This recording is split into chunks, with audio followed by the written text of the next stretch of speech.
لگا دیجئے، ہمارے جسم کا ایک ایک عضو تیرے دین کے خاطر قربان کرنے والے بنا دیجئے، اے اللہ عبادتوں میں ہمیں تھکنے والے بنا دیجئے، مولا یہ تھکان تو دور ہو جائے گی لیکن اے اللہ تجھے یاد کی ہوئی عبادت ہمیشہ باقی رہے گی۔ رب کریم آپ ہمیں اپنے عبادت گزار بندوں میں شامل فرما لیجئے، شکر گزار بندوں میں شامل فرما لیجئے۔ اے پیارے اللہ، آپ نے فرمایا وَقَلِيلٌ مِّنْ عِبَادِيَ الشَّكُورُ، میرے بہت سے تھوڑے بندے ہیں جو شکر کرنے والے ہیں، اللہ اس تھوڑے بندوں میں ہمارا بھی شمار فرما دیجئے، اس پورے مجمع کو قبول فرما لیجئے، سب کی کامل مکمل مغفرت فرما، سب کو قبول فرما، سب کو اپنا محبوب مقرب بندہ بنا لیجئے، اللہ سب کو اپنا محبوب مقرب بندہ بنا لیجئے، اللہ سب کو قبول فرما لیجئے اور سب سے راضی ہو جائیے، اللہ آپ ہم سے راضی ہو جائیے، آپ ہم سے راضی ہو جائیے اور ہمیں آپ سے راضی کر دیجئے۔ اللہ ہمیں ہدایت عطا فرما اور ہدایت دینے کے بعد گمراہی سے حفاظت فرما،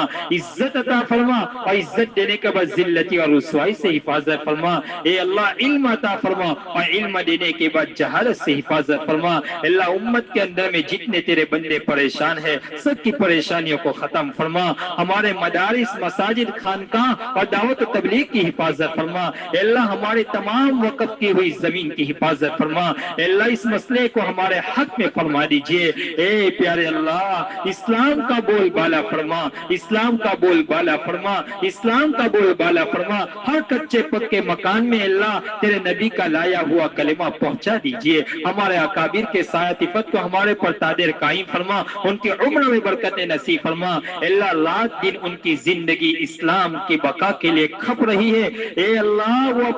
اپنی تندرست کو بھی نہیں دیکھ رہے ہیں، وہ اپنی تندرستی اور حیات کو بھی نہیں دیکھ رہے ہیں، وہ ہر وقت اے اللہ اسلام کی بقا کے لیے وہ در بدر کی ٹھوکریں لگا رہے ہیں، رب کریم ان کی محنتوں کو قبول فرما، اور یہ جو وقف بورڈ کا مسئلہ ہے رب کریم اس کو ہمارے فیور میں کر دیجئے اور آسان فرما دیجئے، ہمارے آبا و اجداد نے جو اللہ اپنی محنت اور پسینے کی زمینیں جو مسجد مدرسوں کے اندر میں جو وقف کی ہے رب کریم ان کی اس خون پسینے کی زمینوں کو اللہ تو حفاظت فرما لیجئے، اللہ حفاظت فرما لیجئے، ہماری نسلوں کی ایمان کی حفاظت فرما، ہمارے ایمان کی حفاظت فرما، یا اللہ بہت کٹھن دور سے ہم گزر رہے ہیں کہ اسلام کے اوپر ہمارا رہنا بہت دشوار ہو چکا ہے، ہر آئے دن اللہ تیرے نبی کے اللہ لایا ہوا کلمہ اور اللہ تیرے نبی کا پڑھا ہوا کلمہ اللہ مسلمان بچیاں اللہ اسلام سے مرتد ہو رہی ہے، اسلام سے ہاتھ دھو رہی ہے، رب کریم اسلام کی حفاظت فرما، ان کے ایمان کی حفاظت فرما،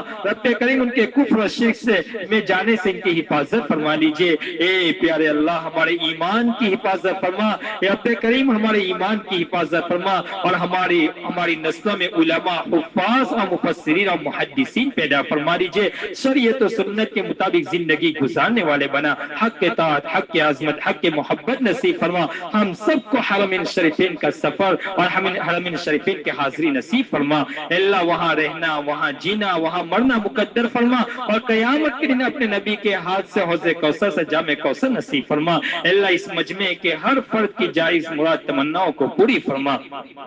سب کو اپنے مقاصد میں کامیابی نصیب فرما، ہماری دعاؤں کو محض اپنے فضل و کرم سے جناب رسول اللہ صلی اللہ علیہ وسلم کے صدقے طفیل قبول فرما، وصلی اللہ تعالی علی خیر خلقہ محمد وآلہ واصحابہ اجمعین برحمتک یا